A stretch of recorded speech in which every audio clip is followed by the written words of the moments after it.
Hi hall. So இன்றைக்கி உங்கள் கூட என்ன ரெசிபி ஷேர் பண்ண போகிறேன்னா, கீ ரைஸ் எப்படி செய்கிறதுன்னு பார்க்கலாம் வாங்க. ஸோ அதுக்கு முன்னாடி என்னென்னா, நம்ம எடுத்து வச்சுருக்க ஒரு வெங்காயம், கேஷ்யூ அண்ட் கொஞ்சமாக திராட்சை, இது எல்லாமே நெய்யில் போட்டு நல்லா வறுத்து எடுத்துக்கோங்க.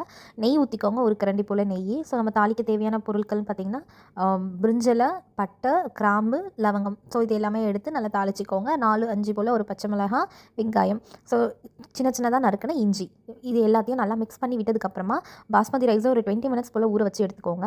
ஊற வச்சதுக்கப்புறமா நம்ம ஆல்ரெடி மிக்ஸ் பண்ண மசாலாலாம் ரைஸ் எடுத்து போட்டுக்கோங்க. போட்டு ஸோ நான் எடுத்துருக்கிறது பார்த்திங்கன்னா 1 கப் தான் எடுத்துருக்கேன். ஸோ 1 கப்புக்கு 1.5 கப்பு தண்ணி எடுத்து ஆட் பண்ணிக்கோங்க. ஆட் பண்ணி நல்லா மிக்ஸ் பண்ணி விட்டு உப்பு இருக்கா இல்லையான்னு செக் பண்ணிக்கோங்க. செக் பண்ணிவிட்டு நம்ம ரைஸ் நல்லா குக் ஆகிற வரையும் நல்லா க்ளோஸ் பண்ணி விட்டு எடுத்திங்கன்னா நல்லா டேஸ்டியான கீ ரைஸ் ரெடிங்க. ஸோ அந்த டைமில் நம்ம இறக்குறதுக்கு முன்னாடி ரோஸ்ட் பண்ணி வச்சுருக்க நட்ஸ் அண்ட் ஆனியனை நல்லா மேலே தூவி விட்டுக்கோங்க. விட்டுட்டு கொஞ்சமாக கொத்தமல்லி எடுத்திங்கன்னா நல்லா டேஸ்டியான கீ ரைஸ் ரெடிங்க. ஸோ கண்டிப்பாக உங்களுக்கு இந்த டிஷ் பிடிக்கும்னு நினைக்கிறேன். பிடிச்சிருந்தா மறக்காமல் ட்ரை பண்ணி பாருங்கள் அண்ட் கமெண்ட் பண்ணுங்கள். Thank you. Bye bye. Watch for more videos.